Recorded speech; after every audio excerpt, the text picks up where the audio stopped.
Hey guys, welcome to week 9 of our devotional series walking through Ezra and Nehemiah. And this week we find ourselves in chapter 9 of the book of Ezra. And so we've been walking through this journey for the Israelites back in to Jerusalem, to the homeland from exile. And now we are starting to run into some more challenges. So we saw challenges before in terms of their building of the temple, but now we're running into some even heavier challenges that the scribe Ezra now is going to have to step into. So the challenge here in chapter 9 specifically is that he finds, as we see in verse 1 here, he discovers that the Israelites returning from exile had been guilty of marrying different people of the lands that they were exiled into. Now, you might say, well, why is that such a big deal? Well, it's a big deal because it was something that God commanded them not to do. They were supposed to be a holy and set apart people that were to shine the glory of God to the world around them. In their being holy and set apart, they weren't to intermarry with the people of the lands that surrounded them. Because typically what would happen is that you would take on the practices and the gods of the person or the families that you married into, and so this is exactly what they were doing. And so the scribe Ezra discovers this. He is perplexed by this and really taken back just by everything that happened here. In verse 10, it says, "Now, O our God, what shall we say after this?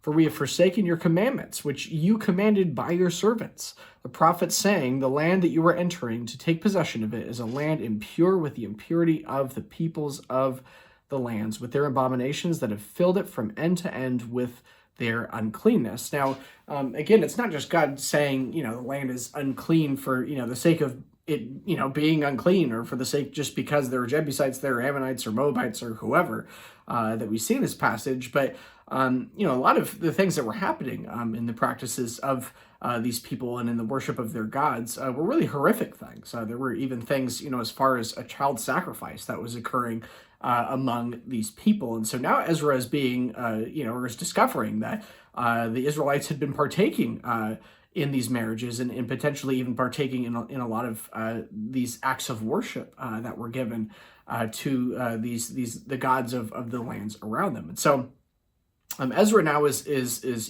again, we're back in the land. The temple now is just completed. You would think that things were looking up. The people of God just got to worship for the first time together at the temple again for the first time in a number of decades. And so you would think that everything was going to go smoothly from this point out, but of course it does not. In response to this, Ezra is really he's furious, and rightfully so. He's furious, but it is really a terrifyingly complex situation that we are going to run into here for the next couple of chapters. And the end of chapter 9, the very last verse 15 says, "O Lord, the God of Israel, you are just, for we are left a remnant that has escaped as it is today. Behold, we are before you in our guilt, for none can stand before you because of this."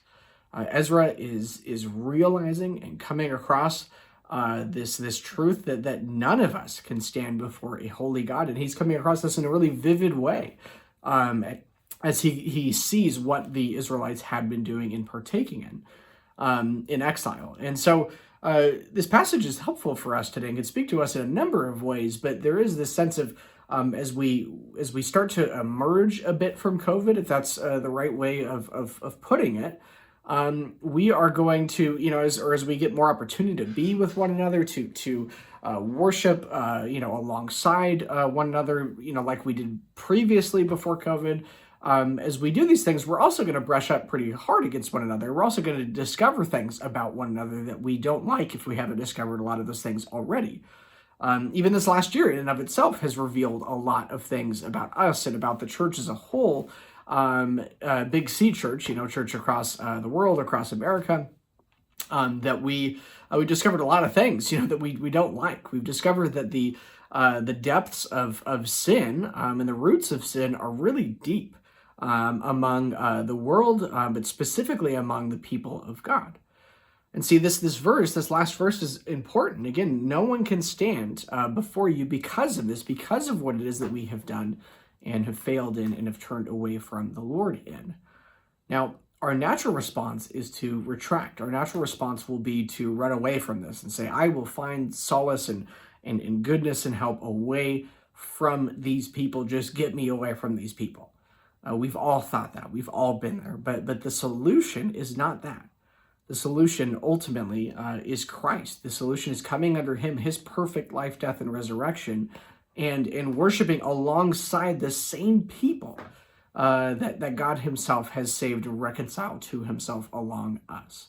Again, he does not save us because we are good. He does not save us because we are better than our peers, but he saves us purely by his grace. And see, it is that truth that is to drive us as we come alongside one another. It is that truth that is to drive us in our response to those around us and the horrendous sin that we find, both in the lives of those around us, but then also as we continue to do this, that we discover in our own life. That we realize that the world that we really dislike and hate out there is also a part in us. And is something that we struggle through day in and day out, whether we want to admit that and recognize that or not. And so let this passage of Ezra encourage you in the midst of this, encourage you as we see the deep roots of sin throughout the church, throughout our communities, and in our own hearts, and let that drive us to the gospel and the truth of the gospel, and let that enable us to proclaim the truth of the gospel to those around us. Thank you, guys.